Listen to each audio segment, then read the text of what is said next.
Hi, this is Sally Morgan, physical therapist, craniosacral therapist, and Tellington T-Touch practitioner for animals and people. This is Tristan. He's a Corgi, and we're fighting the sun. So hopefully it won't be too distracting for this episode of Conversations with a Corgi. So I still don't have my new computer. It's been MIA since Thursday last week. It's not apparently at FedEx and not at Dell. Hopefully it's not out on the Pennsylvania Turnpike. I thought those were UPS trucks, but a lady I work with said, no, those were FedEx trucks. Ugh. Anyway, for those who don't know, there was a big accident out there with like 3 UPS trucks when it was icy the other morning.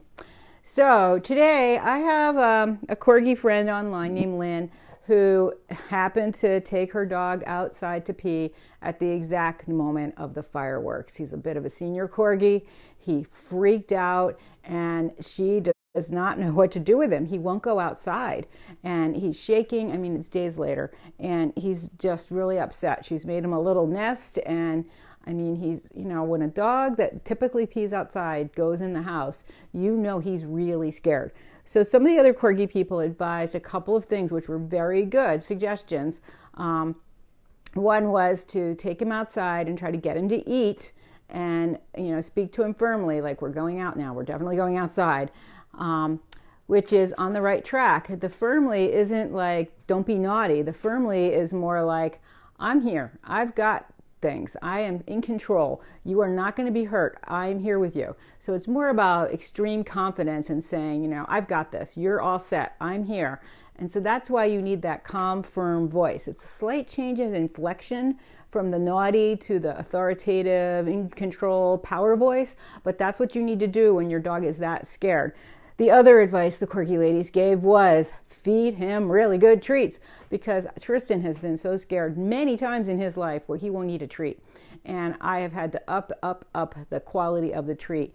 And luckily, so far, even the bad teeter at the Corgi show couldn't scare him enough that he would not eat his duck treats, his Pure Bites, which are actual dehydrated pieces of duck, which smell horrible, and he loves them. So if you have, one of the people suggested Zooks makes a rabbit, something like that is really delicious and not so bad for them because they're a red Corgi. Rabbit's good. So that, the duck treats, I mean, you can go down to the store and just get something.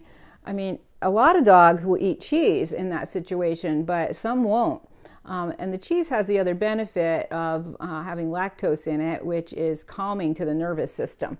The other couple of things you could do is try putting a drop of lavender oil, just a drop, not much, in the area outside where he's going because that is calming. And maybe put a drop somewhere near his bedding inside so that his safe place then becomes associated with the scary place. This is really critical. It sounds so simple and nearly everybody has lavender oil in their house or even dried lavender from their garden. You could just take a few bits, squish it up and put it inside and outside. And dogs can smell that. There is a huge association in the emotional part of the brain of smells with experiences. For instance, when I was studying for my PT exam, I breathed rosemary the whole time, really because I only had it in the house at that time of year, and because rosemary is good for memory. And I brought little pieces of dried rosemary and put them in my pocket when I went to take the exam, and I kept smelling the rosemary, and it triggers your memory and your emotions. So the calm state of me studying for the exam was replicated in my smelling of that rosemary during the exam. And so I was calm the whole time and everything went wrong. So it really is effective. If it works for me, it's going to work great for a Corgi. And I've seen this work with horses too, putting lavender near the front of the trailer and then putting it around their stall when they're happy and safe at home so that they get over trailer trauma.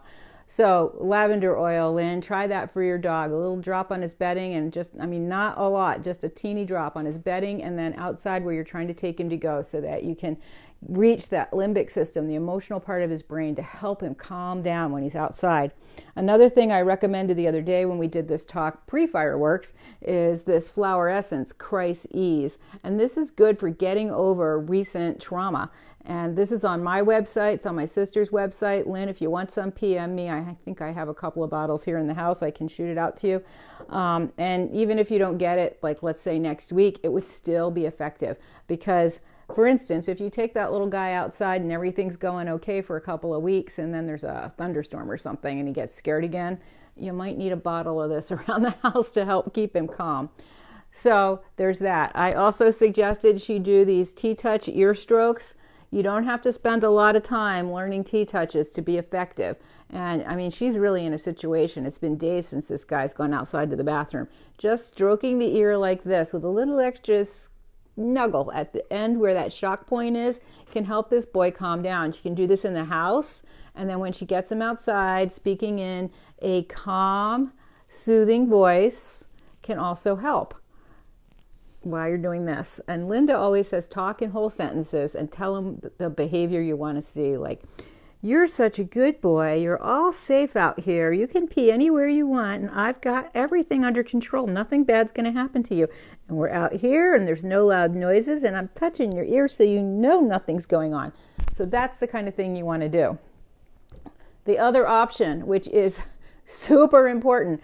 I mean, if I ever forget how important these T-touch wraps are, there is a dog that comes into my house, or a horse or a cat or a rabbit within a week that really needs one of these. And there was a horse last week. I should have had my horse wraps with me when I went to see them, but these were all like older trained horses. I had no idea this guy would be so fidgety.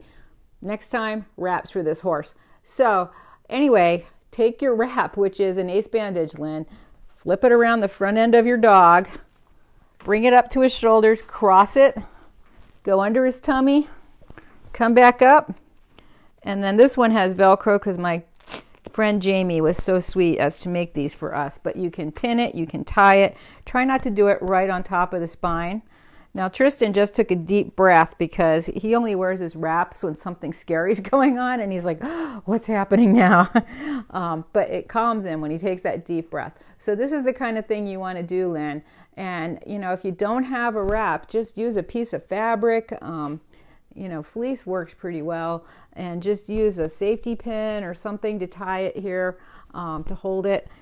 And that should help your dog a lot. So what's Lynn going to do? She's going to put this on the dog in the house while he's near his bedding and his happy place, and it's got the lavender smell.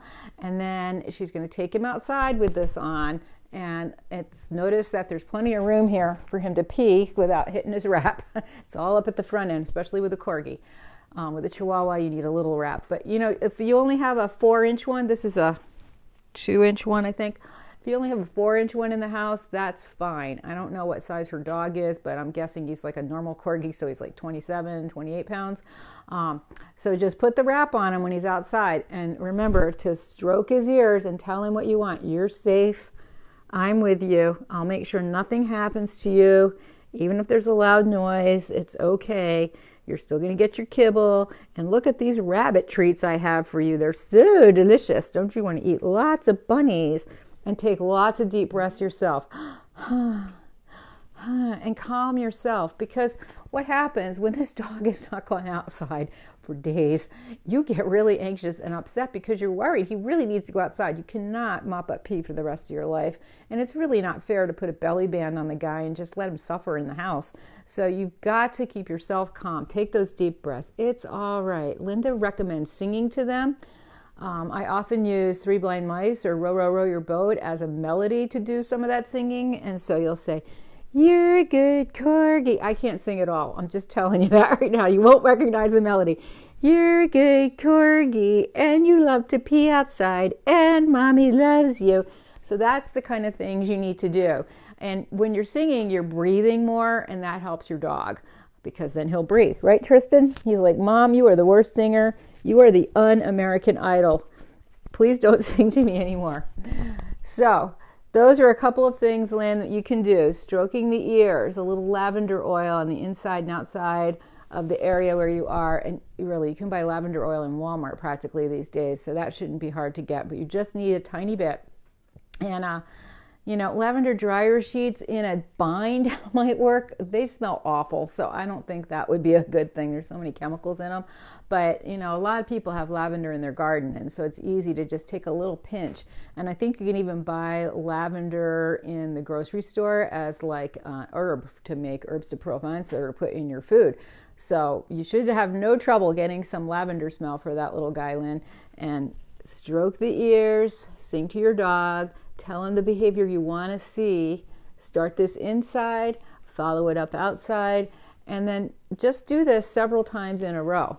You know, take him outside when he's starting to calm down, bring him in, take him back out again, and do this repeatedly in like a 10-minute period. Don't ask him to be out for a long time. And then he'll get used to it, and he'll be sick of you picking him up and moving him back and forth, and he'll start to be annoyed with that, so that he starts to focus on what he needs to do outside. So it might take a day or two to get this behavior returned to your dog, that you'd like him to tinkle in the out of doors, and that it's safe to do that. He's not being a bad boy. He's scared, and Lynn's well aware of that. So that's a little talk on getting over the fireworks. Oh, poor corgis. They have such big ears. They're meant to hear tiny things far away.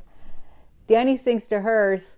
She has a voice only they like. Oh, Danny. I think we should have a bad singing contest for our dogs. My dog, I really can't sing.